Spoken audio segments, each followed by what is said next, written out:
good morning guys. Ayan na ang pangtanghalian ni Tarzan, pinapaitan na kambing.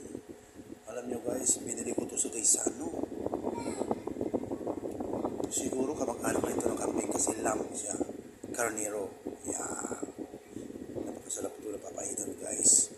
Dininisan ko ng mabuti, dinapaan ko, tapos sinapon yung mga unang sabaw. At saka ito na guys, punong-puno ng ricados. Hindi pala white. Onion leaves. At saka espada na sili. At saka siyempre may white onion din siya. At saka garlic. Ayan, ang sabaw niyan guys. Ang bango-bango. Talagang pwede na ito pagpulutan.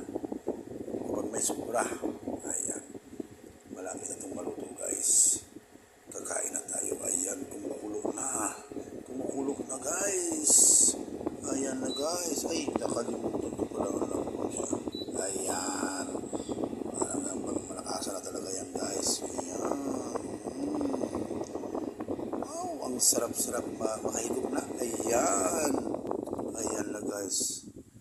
Pag makahigop ka nito guys, tulaktak ang pawis. Ayan na ang pinapaitan ni Tarzan 2.0. Thank you.